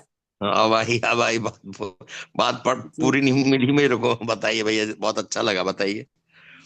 इतना ही कह रहा हूं कि देव पद चक्र से देखेंगे तो दुख नहीं है, सुख है, और सुख का अभाव दुख है। जी बढ़िया, बहुत बढ़िया। भ्रांत पद चक्र में जब खड़े हैं, भ्रांत पद चक्र में खड़े हैं, जीव चेतना में खड़े हैं, तब तो रोज दुख झेल ही रहे हैं। तो भ्रमित मानव की कल्पनाशीलता में दुख है। जी जी जी बिल्कुल, बढ़िया। जी जी। बहुत बहुत बढ़िया भैया, धन्यवाद। ये नया पता लगाना, अदरवाइज तो हम के सुख का भाव दुख है, सुख का भाव दुख है, लेकिन वो आपने जोड़ा ना कि जब देव पथ चक्र में जाएंगे वहां से देखो। धन्यवाद जी, भैया। वहां से सुख का अभाव दुख है, जीव चेतना या भ्रांत पद चक्र में तो दुख है जी। जी बहुत बढ़िया भैया, धन्यवाद भैया, बहुत बढ़िया। बढ़िया। नमस्ते।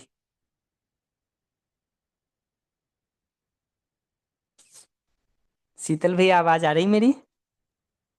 जी आ रही है भैया। बढ़िया। नहीं आए तो भैया बता देना बीच में। मुझे जी जो 7-8 मिनट का समय है, मैं उसमें थोड़ी बात करना चाह रहा हूँ इस पर कि संवेदनाओं से मुक्ति, संवेदनाओं में सुख पाने की प्रवृत्ति से मुक्ति के संदर्भ में क्या करें। और 5-7 मिनट में मैं उतना काम कर देना चाहता हूँ कि कुछ होमवर्क आपका शुरू हो जाए।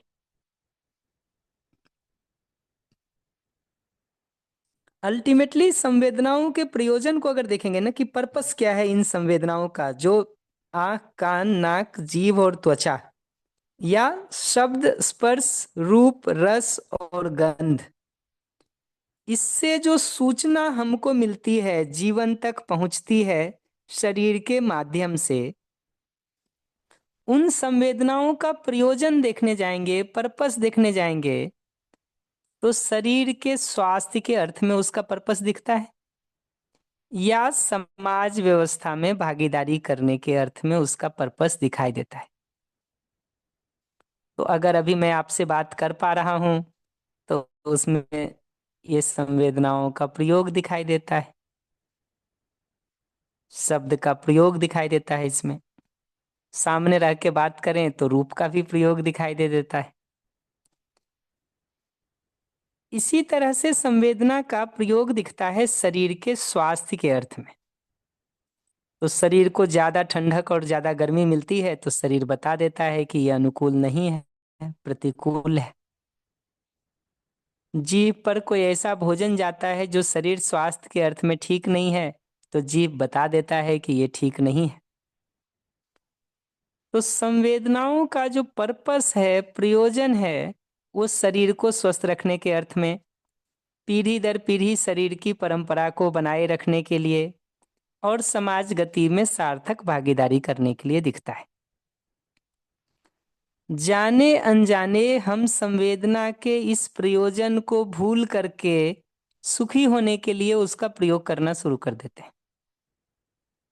सुखी होने के लिए संवेदनाओं को जैसे ही प्रयोग करने जाते हैं ना, तो चूंकि सुख निरंतर चाहिए, इसलिए अब हम उन संवेदनाओं को खींच करके लंबा करने का कोशिश करते हैं, प्रोलॉन्ग करने का कोशिश करते हैं, कि वो ज्यादा से ज्यादा देर तक बना रहे, या उसमें बहुत सारी वैरायटी ऐड करके, क्वांटिटी को बढ़ा करके हम अलग अलग की निरंतरता को पाने का प्रयास करने का कोशिश करते हैं। संवेदना को अगर शरीर स्वास्थ्य के अर्थ में देखेंगे तो हर समय खाने की जरूरत नहीं है, लेकिन अगर स्वाद से सुखी होने के अर्थ में देखेंगे तो कितना अधिक से अधिक देर तक हम खा लें और कितनी ज्यादा से ज्यादा वैरायटी को हम खा लें, ऐसी प्रवृत्ति प्राकृतिक रूप से बनने लगता है। संवेदना को सुख से जैसे ही जोड़ देते हैं ना, पहली बड़ी कठिनाई ये होती है कि जिस सेंसेस का, जिस इंद्रिय का हम फिर एक्सेस प्रयोग करते हैं वो खराब होना शुरू हो जाता है।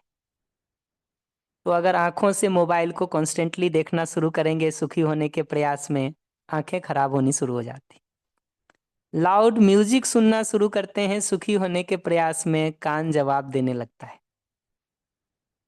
भोजन एक्सेस करना शुरू करते हैं सुखी होने के प्रयास में, पेट और स्वास्थ्य जवाब देने लगता है। तो पहली समस्या ये दिखती है संवेदना से सुखी होने में कि शरीर और इंद्रिय, सेंसेस और बॉडी क्षीण होने लगता है, कमजोर होने लगता है, खराब होने लगता है। तो संस्कृत का एक श्लोक है जो कहता, भोगा न भोक्ता वयम एव भोक्ता, कि हमने उन भोगों को भोगा कि भोगों ने ही हमको भोग लिया। ये कहना कठिन हो जाता है कि हम मिठाई एक्सेस खा के उसको भोग रहे हैं या वो एक्सेस मिठाई ने हमारे शरीर को, हमारे स्वास्थ्य को, हमारे पेट को ही भोग लिया। ये थोड़ा पहचानना जरूरी है। इस संवेदनाओं से सुख पाने की प्रवृत्ति की पहली कठिनाई है शरीर क्षीण हो जाता है।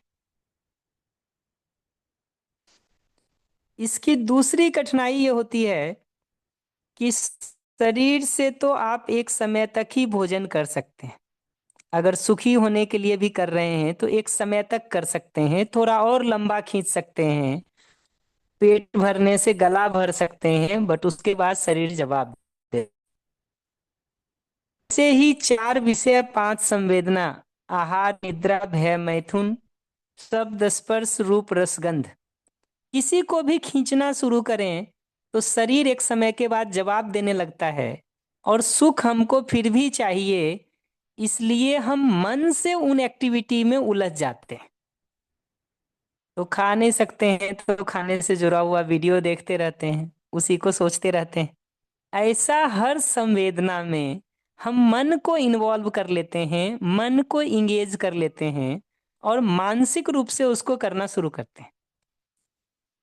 शारीरिक रूप से हम जब तक उलझे हुए हैं तब तो शरीर का लिमिट आता है तो हमको पता चलता है कि लिमिट आ गया। मानसिक रूप से जब हम उसमें उलझ जाते हैं तो उसमें कोई लिमिट नहीं दिखता इस रूप में कि सुख की निरंतरता तो मिलती नहीं है। हमको लगता है प्रयास इसी में थोड़ा कम रह गया, थोड़ा और प्रयास करेंगे तो मिल जाएगा। ऐसा उसको लंबा खींचने के प्रयास में और उसमें बहुत सारी वैरायटी ढूंढने के प्रयास में हम उलझे पड़े रहते हैं, तो मन उलझ जाता है। शरीर तो फिर भी एक समय के बाद थक जाए तो आगे कर नहीं सकते, लेकिन मन उलझता जाता है तो फ्रस्ट्रेशन भी होता रहता है और हाथ पैर भी वही मारते रहते हैं। इस रूप में हम परेशान होते रहते हैं। और मन के उलझने से 2 कठिनाई है। एक, उस समय हम कोई सार्थक प्रयोग नहीं कर सकते अपनी ऊर्जा का, मानसिक ऊर्जा का, और प्रयोग नहीं कर सकते। तो आप बैठे हुए भले यहाँ हैं, लेकिन आपका ध्यान अगर किसी सेंसेस से सुखी होने में उलझ गया तो हमारी कोई बात आपको सुनाई नहीं देगी। तो मानसिक ऊर्जा को हम सार्थक प्रयोग नहीं कर पाते, एक कठिनाई ये होती है। दूसरी कठिनाई ये होती है कि हमारा संस्कार दिनों दिन उसमें उलझता जाता है, बिगड़ता जाता है, खराब होता जाता है। हम दलदल में और फंसते चले जाते हैं, फंसते चले जाते हैं। तो ये 2 समस्या होती है मन के उलझने की, कि वो मन जो उस समय और मीनिंगफुल काम में लग सकता था वो नहीं लग पाता है, और दूसरा वो भोग का संस्कार और मजबूत होता चला जाता है और पुष्ट होता चला जाता है। तो पहली समस्या होती है शरीर के क्षीण होने की, दूसरी समस्या होती है मन के उलझ जाने की, जिसमें ये दोनों बात कि मन सार्थकता के लिए प्रयोग नहीं हो सकता और वो कुसंस्कार में हम दिनों दिन उलझते चले जाते हैं, दलदल में फंसते चले जाते हैं। तीसरी ये बात दिखती है कि सामाजिक जितने भी अपराध हैं, चोरी, डकैती, हत्या, बलात्कार, भ्रष्टाचार, हिंसा, ये सब में से भी देखेंगे तो बहुत सारी समस्याओं का मूल कारण संवेदना से सुखी होने की मानसिकता है, प्रवृत्ति है। तो अगर संवेदना से सुखी होने की मानसिकता या प्रवृत्ति हम में से ज्यादातर लोगों की बनी हुई है, तो ये सामाजिक अपराध रुक नहीं सकते हैं, ये चलते ही रहेंगे। और आखिरी चीज मैं बोल के क्लोज करूंगा, अगली बार इस पर जितने प्रश्न होंगे उसको रिस्पॉन्ड कर देंगे और कुछ और बातों को भी कर देंगे कि रुक के ये देखा जाए कि जिन संवेदनाओं से हम सुखी होने का प्रयास करते हैं, कितनी देर हमको सुख मिलता है और कितनी देर वो हमको दुख देता है। सुख दिखाई देगा आपको 2 मिनट, 4 मिनट, 10 मिनट, 5 मिनट, कुछ उसका सुख मिलता हुआ दिखता है। बट जब जब भी आप देखेंगे कि उन संवेदनाओं की स्मृति हमारे में आती है और हम उसको पूरा नहीं कर सकते हैं, तो वो हमारे दुख का, पीड़ा का कारण बनना शुरू हो जाता है। तो शरीर का छेड़ना, मन का उलझना, सामाजिक अपराध का होना, सुख बहुत थोड़ा, दुख बहुत ज्यादा होना, ये इन संवेदनाओं से सुखी होने के प्रयास में फल दिखाई देता है। ऐसा है कि नहीं, इस पर विचार किया जाए। अगली बार इसको और थोड़ा डिटेल करेंगे। कुछ अर्जेंट प्रश्न हो तो अभी भी बात कर सकते हैं।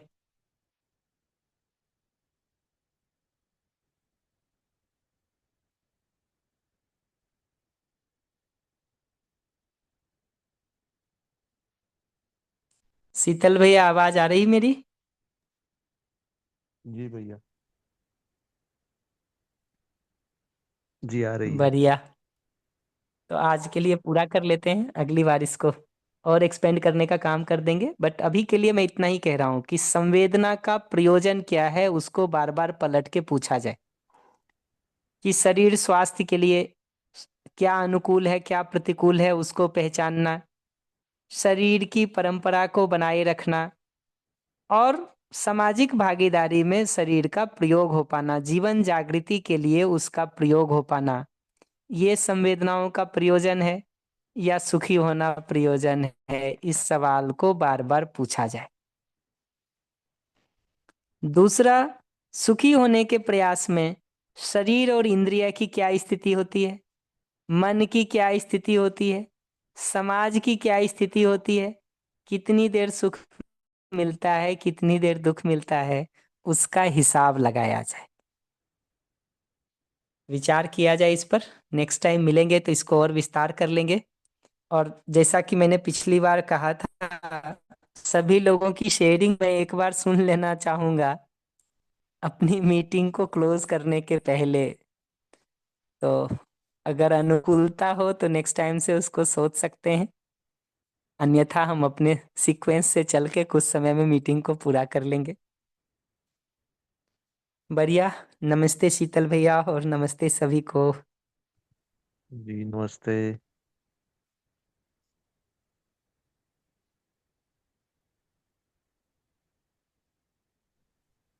नमस्ते नमस्ते भैया, भैया। नमस्ते सभी को, भैया नमस्ते। सबको नमस्ते। बहुत बहुत धन्यवाद धन्यवाद। भैया, धन्यवाद धन्यवाद भैया। नमस्ते। नमस्ते भैया। नमस्ते भैया। नमस्ते भैया।